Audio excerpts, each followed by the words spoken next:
lánh hào quang. Đêm nay trần gian chuông reo tưng bừng, nhạc vươn lên gió mây vang lừng. Kinh kèn con kèn, kinh kèn con kèn, kinh kèn con kèn.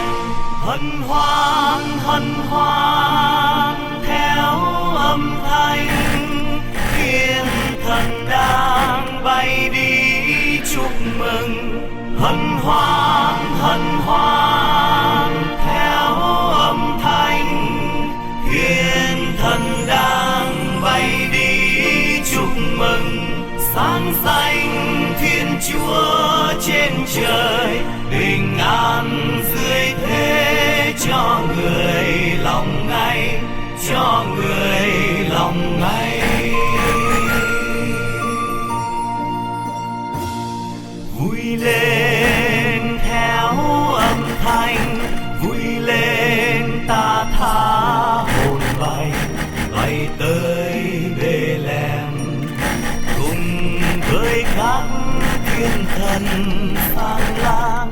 Ta thờ lạy con Chúa sang trần, một hài nhi xinh xắn ngự giữa làng ánh sáng.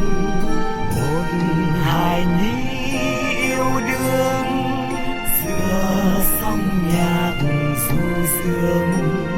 Ta nhìn ngắm đê mê, ta quên cả lối về.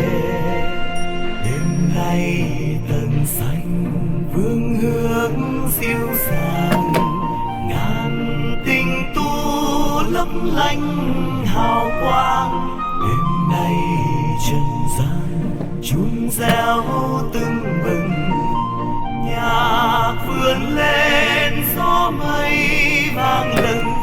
Kinh kèn con kèn, kinh kèn con kèn, kinh kèn con kèn.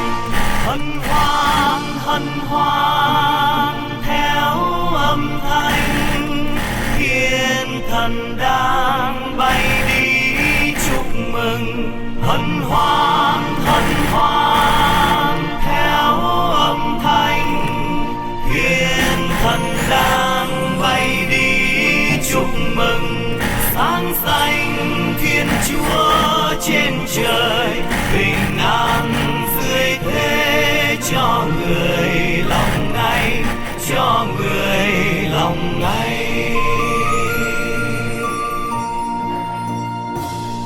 Vui lên theo âm thanh, vui lên ta tha hồn bay, bay tới Bethlehem cùng với đức trinh nữ trong trắng. Ta thờ lạy con Chúa sang trần, tim ta dâng yêu đương, miệng ta ca du dương. Chỉ ta say hân hoan, bầu nhiệm Chúa sang trần. Hài nhi là nguồn thơ, ta nhìn ngắm sững sờ. Đêm nay tầng xanh vươn hướng dịu dàng, ngàn tình tu lấp lánh hào quang. Đêm nay trần gian chuông reo tưng bừng, nhạc vươn lên gió mây vang lừng. Kinh kèn con kèn, kinh kèn con kèn, kinh kèn con kèn.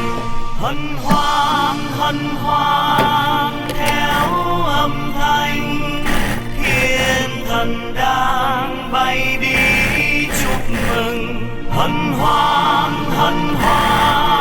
theo âm thanh, thiên thần đang bay đi chúc mừng.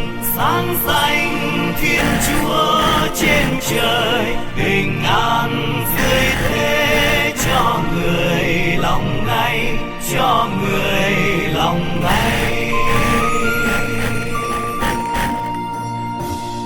vui lên theo âm thanh, vui lên ta tha hồn bay, bay tới Bethlehem. Cùng với các ngục đồng xuân sang, ta thờ lạy con Chúa sáng trần. Ta dâng những lời kinh lên hài nhi tươi xinh, ta dâng những tình yêu lên hài nhi mỹ miều. Ta chiều mến say sưa, ta ngây ngất tôn thờ. Đêm nay tầng xanh vương hướng dịu dàng, ngàn tinh tú lấp lánh hào quang. Đêm nay trần gian chuông reo tưng bừng, nhạc vươn lên gió mây vang lừng. Kinh kèn con kèn, kinh kèn con kèn, kinh kèn con kèn. Hân hoan theo âm thanh, thiên thần đang bay đi chúc mừng. Hân hoan theo âm thanh, thiên thần đang bay đi chúc mừng. Sáng xanh thiên chúa trên trời, bình an dưới thế cho người lòng này, cho